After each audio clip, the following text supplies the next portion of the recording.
So you want to take your Dawless game to the next level. You came to the right spot. I'm in Analog Kitchen and I'm going to take you into a way of working that I really like. There is the Octatrack MK2. Then there is a Dreadbox Typhon and there is the Minilogue XD. You want to get more timbres, you want to get more sounds. Unlike the MPC that comes with plugins that you can use, this is more of a performance-driven kind of vibe. The Octatrack can be used in multiple ways. It's a very versatile machine. A lot of people dread the workflow on it, but if you just like work through that and you get going, you can actually see that there's a lot that you can gain from this machine. I can talk about it, but it's best if I'll show you. I will not go in too deep because if you want to check out more, you can check out bugs-shop.nl or at least get bigger and longer videos at analogcourses.com. Now, without further ado, let me take you into this setup and let me show you how this can work. The Octatrack is a sampler. It is a sequencer. It's also a MIDI player. The MIDI is not as extensive as other machines. This thing though is a little bit more of an underground kind of vibe. So if you want to make techno music, this is the MK2. I am using it in quick mute mode. When you hold function and you go up and down with the cursor keys here, you get a few menus on which you can program and determine how this thing is going to behave. Octa meaning 8 means this thing is set up in 2 different segments. There's 8 channels of audio that you can manipulate. There's 8 channels of MIDI that you can manipulate. When you go to the quick mute mode, all the red buttons is audio, all the yellow buttons is going to be the channels for MIDI. Using this thing, you can tell the Octatrack how it should behave. Channel 8 is going to be my master channel. So I can't manipulate a lot on this, but I can tell what it needs to do with all the audio coming in. So now this acts as a mixer as well. There's a Q out as well, which means that you got like separate outs for DJ sets, and you can map that to the crossfader if you would like. There's an input AB and an input CD, which means there's 4 monos or 2 stereo inputs. This synthesizer here lights up on C and D. And this synthesizer over here, we go to the MIDI, lights up on A and B. That means that I've got it connected already. Tracks 1, 2, 3, 4 and 5 are my drums.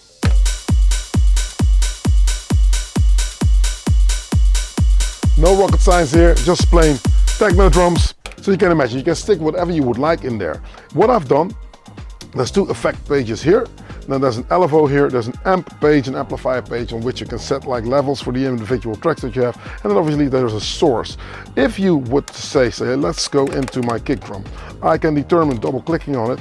That's where that's how everything works. You double click on something, you get into the sample page where you can assign samples to this track. So this is being run old-fashioned MIDI. This thing does not host USB MIDI. So the Typhon has got USB MIDI, the Minilogue XD's got USB MIDI as well.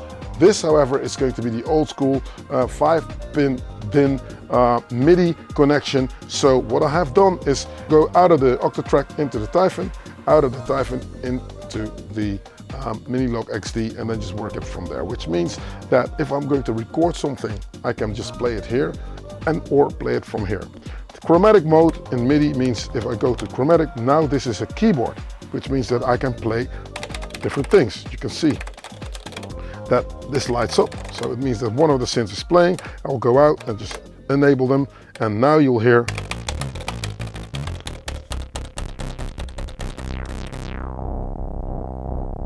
if I was to go in and just focus on the audio side of things, I will go in and then if I press record, you see that on 1, 5, 9 and 13 is a kick drum. Let's clear it so you'll see what happens. So I'm playing it, nothing is playing, right? So let's play the kick drum. So I'll select channel 1, pretty easy. And then I'll just record arm it. I can play it live as well from a different page. What I will do is I'll just step program it in. So that's one kick, there's another one, there's another one, there's another one. Now I'm going to go here, I'm going to go to MIDI, I'm going to select channel 2 and I'll see that something is already playing, so I will clear all the MIDI tricks, so there's nothing here now, right? Now I can say, okay, let's go out. This, I'm going to go to chromatic mode, chromatic meaning this keyboard that you see here is now also here, which means that's a Typhon, right? As you can hear. Yeah, sounds great. I'm going to make sure that it starts on the 1, 2, 3. Let's do a dry run. Let's see what we have.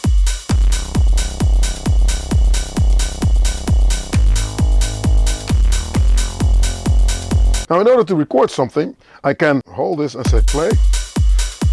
So holding the record button and just pressing play means that it's now enabled to play, right? Okay, let's see if we can record something with a Typhon, that bass line that I have. I know which tricks I need, so I'm playing. 2, 3, 4, 2, 3, 2, 3, and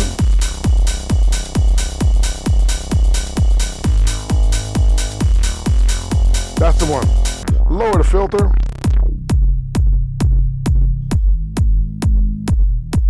Ooh, nice. Okay, I'll go for.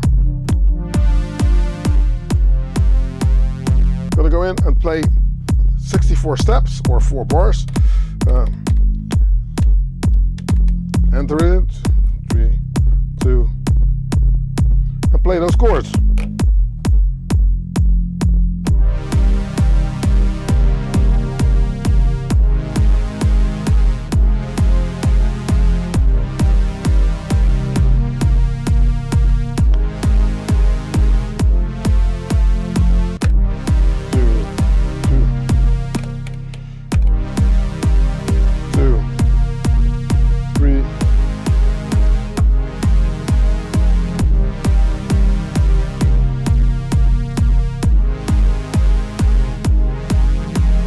As said, a small overview of what these things can do. Hopefully it's helpful for you. And if you got more questions, don't hesitate to check out box-shop.nl or check out analogcourse.com. I'm Analog Kitchen. Thank you for watching.